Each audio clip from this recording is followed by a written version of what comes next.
Surgery উপলক্ষে ভারতের গোয়েন্দা সংস্থার সঙ্গে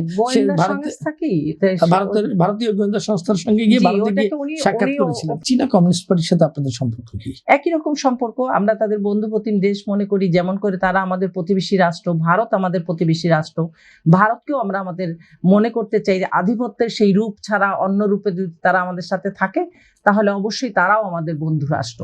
কিন্তু আমরা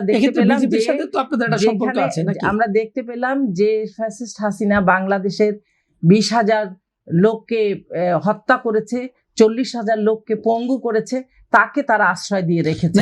এবং সেখানে বিচারের জন্য বিজেপির সাথে জামাতের সম্পর্কটা কেমন? না, বিজেপি তো এখন আমাদের সাথে সম্পর্ক রাখবে না। বিজেপি তো জামাত ইসলামের কোনো বন্ধু দল নয়, তারা তো আওয়ামী লীগের বন্ধু দল। সুতরাং তারা আওয়ামী লীগের সাথে সখ্যতা বলেই তো বর্তমান যিনি প্রধানমন্ত্রী নরেন্দ্র মোদী, তিনি তাকে আশ্রয় দিয়েছেন।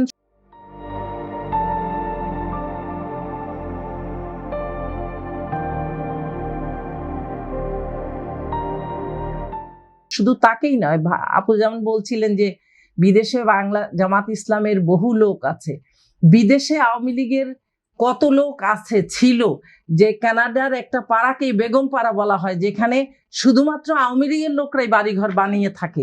এবং সেইখানে বিখ্যাত বেগম পাড়া বলে, বিখ্যাত এই জন্য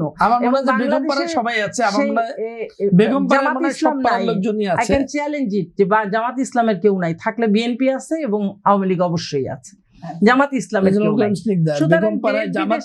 জামাত নেই, আওয়ামী লীগ বিএনপি সবাই আছে, সব জায়গায় সব পার্টি সব লোকজন আছে। এবং জামাতের সাথে বিজেপির কোনো সম্পর্ক নাই। যদিও মাওলানা শফিকুর রহমান কিন্তু ভারতের একটি গোয়েন্দা সংস্থার সঙ্গে বৈঠক করেছিলেন ইলেকশনের আগে, আমরা জেনেছিলাম, সাক্ষাৎ করেছিলেন।